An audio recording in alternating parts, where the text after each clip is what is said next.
కూడా ఈరోజు కూడా ఆ రోజు ఇప్పుడే కాదు ఎప్పుడైనా కానీ విద్యా వైద్యం అనేది కూడా చాలా కూడా ముఖ్యమైనది.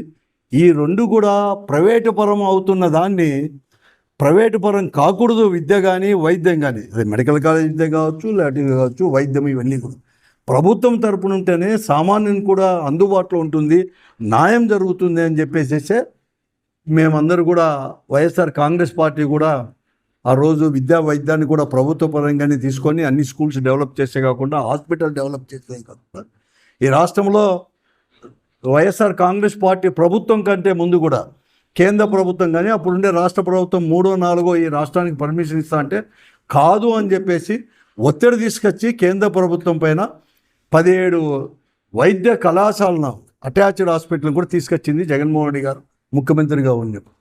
దానిలో 5 2023 అంటే కరోనా తర్వాత ఈ నిర్ణయం తీసుకొని కేవలం 2 సంవత్సరాల్లో 5 మెడికల్ కాలేజీలు అనేది కూడా పూర్తి చేసి పూర్తిగా కూడా దాన్ని ప్రారంభం చేశారు కూడా 23-24 అకాడమిక్ ఇయర్కి.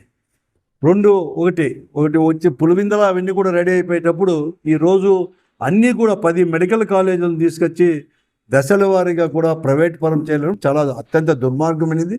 దీన్ని మేము వ్యతిరేకిస్తున్నాం. మేమే కాదు, ప్రజలందరూ కూడా వ్యతిరేకిస్తున్నారు.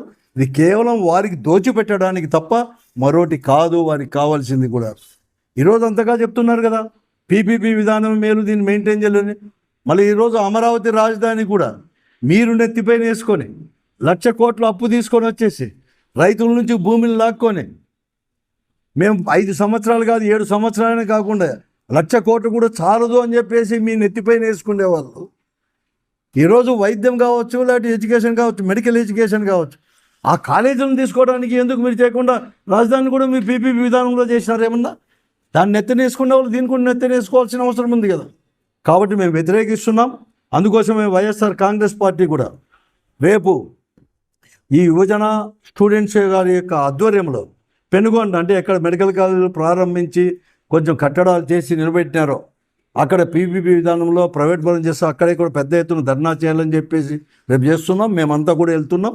నేను అందరి కోసమే అందరూ కూడా ఈ వైఎస్ఆర్ కాంగ్రెస్ పార్టీ యువజన ప్లస్ స్టూడెంట్స్ ఆధ్వర్యంలో జరిగే ఈ నిరసన కార్యక్రమానికి పెద్ద ఎత్తున కూడా ప్రజల్ని, ముఖ్యంగా యువకులను, స్టూడెంట్స్ని కూడా పాల్గొనాలని చెప్పి పిలిపిస్తున్నాం.